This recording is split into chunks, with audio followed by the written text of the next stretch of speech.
राज, अभी के अभी मेरी इंडिया की टिकट निकलवाओ, मुझे इंडिया जाना है। रोते हुए फोन पर प्रिया अपने पति राज से बोली। प्रिया, हुआ क्या है? तुम इतना रो क्यों रही हो और अचानक इंडिया क्यों जाना है तुम्हें?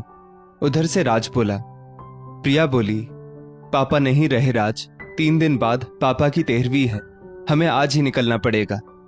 राज बोला, एक बार मुझे घर आ जाने दो प्रिया, फिर मैं टिकट निकलवाता हूं इंडिया की।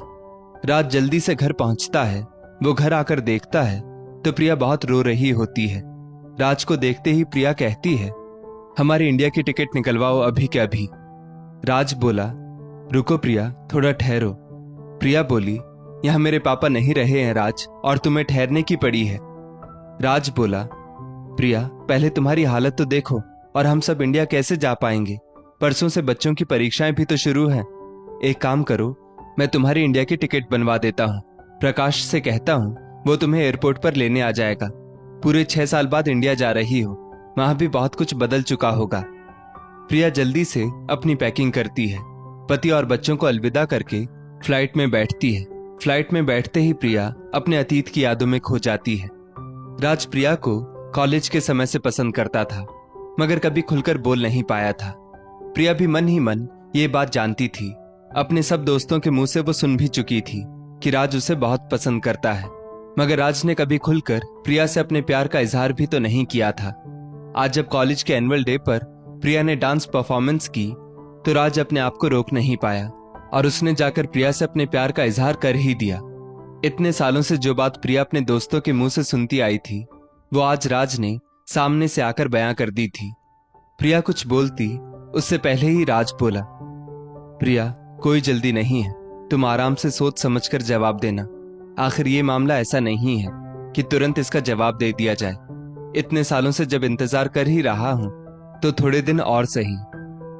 प्रिया कुछ बोले बिना ही वहां से चली गई, मगर अब उसके दिन रात राज के बारे में ही सोचने में बीतने लगे, क्योंकि पसंद तो वो भी राज को बहुत करती थी, मगर डरती थी समाज से, अपने घर वालों से, क्योंकि जाति धर्म सब कुछ ही तो अलग था राज और प्रिया का। और प्रिया के घर वाले बहुत कड़क लोग थे जो ये रिश्ता कभी स्वीकार नहीं करेंगे। प्रिया जानती थी कि राज का प्यार महज आकर्षण नहीं है, वो उसे बहुत सालों से चाहता है। प्रिया राज के प्यार के सामने झुक गई और उसने समाज के रीति रिवाजों को एक ओर करके राज को हाँ कह दी। अब तो राज और प्रिया के दिन रात बातें करने और घूमने फिरने में बीतने लगे। एक रोज दोनों गार्डन में बैठे हुए थे और प्रिया के भाई रमेश ने अपनी बहन को राज के साथ देख लिया। रमेश ने ना आव देखा ना ताव और राज को पत्थर से मारकर अपनी बहन प्रिया को हाथ से घसीटकर घर ले आया। घर आकर पापा और माँ के सामने 2 थप्पड़ प्रिया को जड़ते हुए रमेश बोला, खानदान का नाम खराब कर दिया इस लड़की ने पापा। एक लड़के के साथ पार्क में बैठकर गुलछर्रे उड़ा रही थी आपकी लाडली।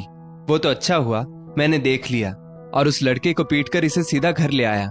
आज से इसका कॉलेज जाना बंद, कोई पढ़ाई वढ़ाई नहीं करनी अब इसे। प्रिया अपने माता पिता की लाडली बेटी थी, मगर रमेश के सामने उसके माता पिता की एक ना चली और दोनों को रमेश की बात माननी पड़ी। महाराज प्रिया से मिलने को बेताब था, मगर प्रिया का कॉलेज क्लासेस सब बंद करवा दिया गया था और उसकी शादी के लिए जल्द से जल्द लड़का भी देखा जा रहा था। यहाँ प्रिया भी राज से मिलने के लिए बेकरार थी। एक दिन रमेश के घर पर ना होने पर प्रिया घर से अपनी सहेली का बहाना बनाकर राज से मिलने पहुंची और बोली, राज मैं तुम्हारे बिना नहीं रह सकती, हमें भागकर शादी करनी होगी, वरना मेरे घर वाले मेरी शादी कहीं और करवा देंगे। राज भी प्रिया को उसी पल अपने साथ लेकर भाग गया। कुछ मदद दोस्तों ने कर दी और थोड़े दिन बाद दोनों ने कोर्ट मैरिज कर ली। राज के घर वालों ने तो प्रिया को अपना लिया, मगर रमेश ने अपने माता पिता को प्रिया से सारे रिश्ते तोड़ने को कहा और बोला, आज से प्रिया से हमारा कोई रिश्ता नहीं, इस लड़की ने हमारे खानदान का नाम मिट्टी में मिला दिया। प्रिया ने बीच में 1-2 बार अपने पापा मम्मी से बात करने की कोशिश भी की थी, मगर वे बोले, बेटा रमेश को पता चला तो वो तुम्हें और राज को जिंदा नहीं छोड़ेगा। भगवान करे राज तुम्हें बहुत खुश रखे। बस वही आखिरी बात थी प्रिया की उसके मम्मी पापा के साथ। और उसके बाद आज माँ का ये कॉल कि बेटा 2 दिन बाद तेरे पापा की 13वीं है, तू हो सके तो आ जा। और वो भी इतना बोलकर फोन कट गया। फिर प्रिया ने 3-4 बार वापस फोन ट्राई किया, मगर फोन बंद दिखाने लगा। मैम कॉफी, एयर होस्टेस की आवाज से प्रिया वर्तमान में लौटी। प्रिया बोली, नो थैंक यू। प्रिया का कुछ खाने पीने का मन नहीं था। उसे तो बस अपने माँ पापा की याद सता रही थी। जब वो इंडिया पहुंची तो एयरपोर्ट पर राज का भाई प्रकाश प्रिया को लेने आ गया था। प्रिया प्रकाश को देखकर बोली, भैया माफ कीजिएगा, मैं अभी आपके साथ घर नहीं आ पाऊंगी। मेरे पापा नहीं रहे, मुझे मायके की बहुत याद आ रही है, इसलिए मैं पहले वहां जाना चाहती हूँ। प्रकाश बोला, जैसी आपकी मर्जी भाभी। प्रिया ने कैब की और अपने मायके के लिए रवाना हो गई। कैब रफ्तार से चली जा रही थी और प्रिया की आंखों में नमी बढ़ती जा रही थी। लो आ गया प्रिया के मायके का शहर और मायके की गली भी। वो चंदू चाचा की श्रृंगार की दुकान आज भी वहीं है। बगल में किशोर अंकल की किराने की दुकान। यहीं पर तो आती थी प्रिया, भले घर का कुछ भी राशन का सामान हो। किशोर अंकल के पास माँ एक डायरी रखा करती थी जिसमें अंकल हमारे घर का सारा सामान लिख दिया करते थे, और ऐसी ही एक डायरी माँ के पास भी होती थी। फिर महीने के अंत में सारा हिसाब किताब होता था। सारी स्मृतियां प्रिया की आंखों के सामने घूम रही थी। उतने में उसे बनवारी काका की मिठाई की दुकान दिखी, जहां की मिठाई बहुत ही स्वादिष्ट हुआ करती थी। कोई भी मेहमान आने पर पिताजी यहीं से मिठाई लाया करते थे। ये सब सोचते सोचते प्रिया की आंख भर आई और प्रिया का मायका आ गया। बाहर से मकान का नक्शा बदला बदला सा लगा। शायद काम करवाया होगा सोचकर प्रिया ने कैब वाले को पैसे दिए और नीचे उतरी। दरवाजे की घंटी बजाने के लिए जब प्रिया ने हाथ उठाया तो देखा दरवाजा थोड़ा खुला था। जैसे ही उसने दरवाजा खोला, सामने एक औरत उसकी मां पर चिल्ला रही थी, बुढ़िया तुझे पालने के लिए नहीं बैठी हूं मैं, जो तुझे 2 वक्त खाना दूं। तेरा पति तो सब बेटी के नाम कर गया। तेरी बेटी आ रही है या नहीं? तूने उसे बोला तो है ना आने को? वो औरत रमेश की पत्नी लग रही थी। दूसरी तरफ रमेश बोला, हाँ इस बार तो आना ही होगा उसे। मैंने माँ से बात करवाकर तुरंत फोन भी कट कर दिया था ताकि उसे शक ना हो। मुझे जमीन जायदाद चाहिए माँ, मैं कह देता हूँ। अब प्रिया से सब कुछ लेकर तुझे मेरे नाम करवाना है, समझी? प्रिया ये सारी बातें सुनकर हैरान थी। उसे समझ नहीं आ रहा था कि किस जमीन जायदाद की बात चल रही है, और माँ का ऐसा हाल देखकर तो उसके पैरों तले जमीन खिसक गई थी। उतने में बनवारी काका ने उसे घर के बाहर देखा और पास आकर बोले, प्रिया कैसी हो बेटा तुम? प्रिया ने झट से बनवारी काका के पांव छुए और बोली, ठीक हूं काका, आप कैसे हैं? बनवारी काका बोले, तू चल जरा मेरे साथ मेरी दुकान पर बैठ, तुझे कुछ बात बतानी है। प्रिया बनवारी काका के साथ उनकी दुकान पर चली गई। बनवारी काका की आंखों के सामने पली बड़ी प्रिया पर बनवारी काका को पहले से ही खूब विश्वास था। वे बोले, बेटा तेरे भाई भाभी के राज में तेरी माँ की हालत दयनीय हो गई है। अच्छा हुआ जो तू आ गई, शायद अब तेरी माँ कांता जी को सुख के दिन नसीब हो। प्रिया बोली, काका मेरे जाने के बाद ऐसा क्या हुआ है यहाँ? बनवारी काका बोले, तेरा भाई रमेश और तेरी भाभी रीमा ने कांता जी और तेरे पिता शंकर लाल जी के साथ बहुत बुरा सुलूक किया है प्रिया। दोनों कभी हमसे कुछ कहते नहीं थे, क्योंकि रमेश के गुस्से से तो सब वाकिफ हैं, मगर बहुत दुखी थे शंकर लाल जी अपने घर के हालातों से। तू आ गई है तो सब पता लगाकर ही वापस जाना, और कुछ भी जरूरत पड़े तो मुझे बेझिझक बता देना।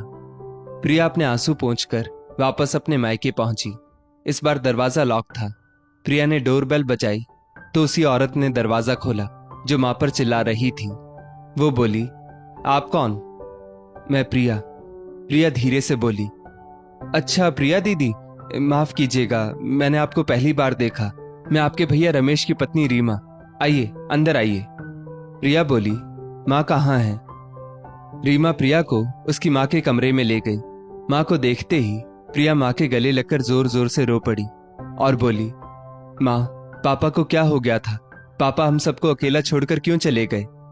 कांता जी भी बेटी को देखकर जोर जोर से रो पड़ी और एक दर्द भरी आवाज उनके मुंह से निकली, जिसमें और भी बहुत कुछ अनकहा सा था। उतने में रमेश अपने कमरे से आया और प्रिया को देखते ही बोला, प्रिया पापा हम सबको छोड़कर चले गए। इतना कह वो अपने घड़ियाली आंसू बहाने लगा। प्रिया जो कि पहले ही अपने भाई भाभी का इतना भयंकर रूप देख चुकी थी, उसे अपने भाई के नकली आंसू साफ नजर आ रहे थे। रमेश बोला, रीमा जाओ देख क्या रही हो? प्रिया अरसे बाद इस घर में आई है, इसके लिए बढ़िया चाय नाश्ता लेकर आओ। रीमा रसोई में जाती है कि तभी घर की डोरबेल बजती है। रमेश दरवाजा खोलता है तो सामने रीमा के मम्मी पापा और बहन को देखकर उनकी आवभगत में लग जाता है। अकेले में मौका पाकर प्रिया अपनी माँ से पूछती है, माँ, इतने सालों में एक बार भी आपको मेरी याद नहीं आई, जो आपने एक फोन तक नहीं किया। कांता जी बोली, बेटा, हर पल तुझे याद किया है मैंने और तेरे पापा ने। तेरे दोस्तों से सारी खबर लेते थे हम दोनों। तू अमेरिका में जमाई बाबू के साथ बहुत खुश है, ये जानकर हम खुश हो जाते थे। रमेश से छुप छुपा कर खबर लेते थे तेरी खबर मिलते ही कहीं रमेश फिर से ताव में ना आ जाए, इसलिए तुझे फोन नहीं किया। क्योंकि तेरे चले जाने के बाद रमेश ने तुझे खूब गालियां दी और कहने लगा, आज के बाद अगर किसी ने प्रिया को फोन किया तो मुझसे बुरा कोई नहीं होगा। ऐसी लड़की से हमारा कोई वास्ता नहीं, जो खानदान का नाम कीचड़ में उछालकर भाग गई। माँ, पापा को क्या हुआ था? उनकी मौत कैसे हुई? बेटा, जब से तेरा भाई रीमा के प्यार में पड़ा था, उसे सही गलत कुछ समझ नहीं आता था। रमेश ने रीमा से शादी करने की जिद पकड़ ली थी।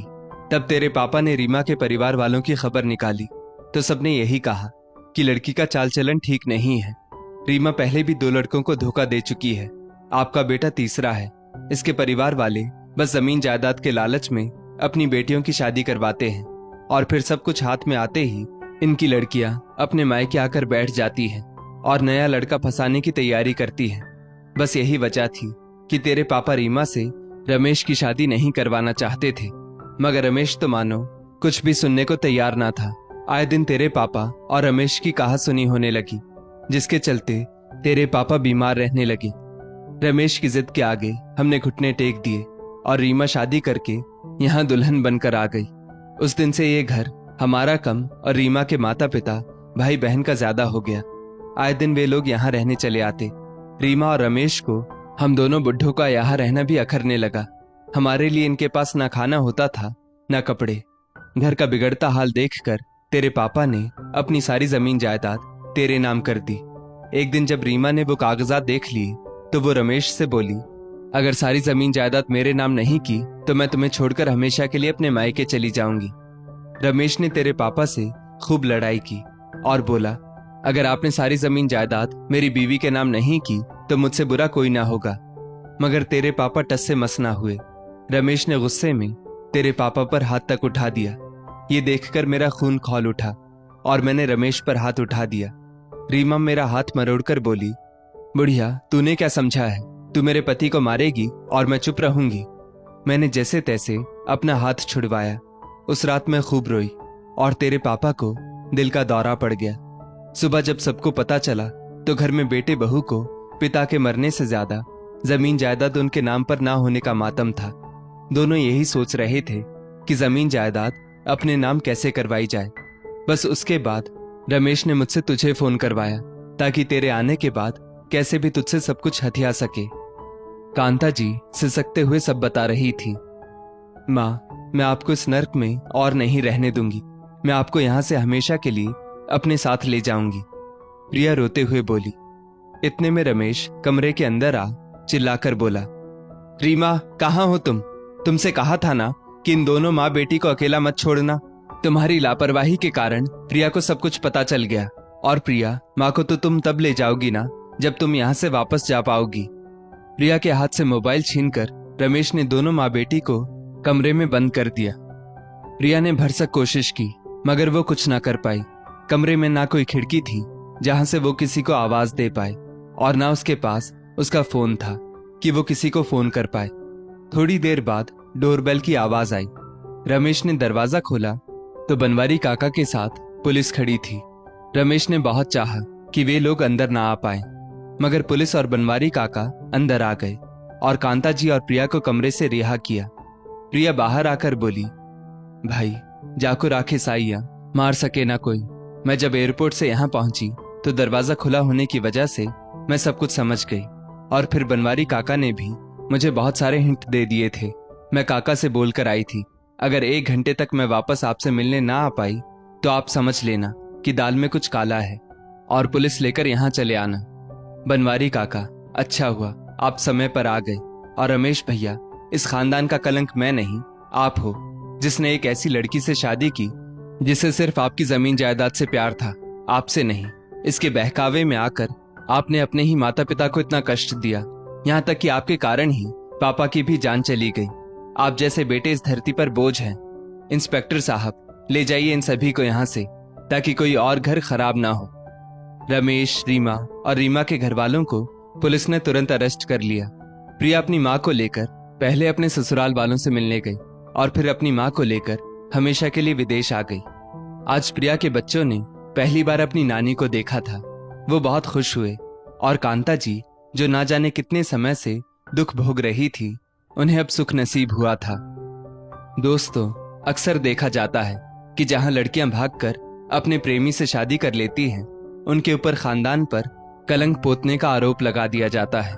मगर उन बेटे बहू पर यह आरोप क्यों नहीं लगता जो जीते जी अपने माँ बाप को मरने पर मजबूर कर देते हैं? क्या वे खानदान पर कलंक नहीं? इस स्टोरी को लेकर आपकी क्या राय है? नीचे कमेंट करके जरूर बताइएगा। और ऐसी ही और भी बेहतरीन वीडियोस के लिए हमारा पेज जरूर फॉलो करें। धन्यवाद।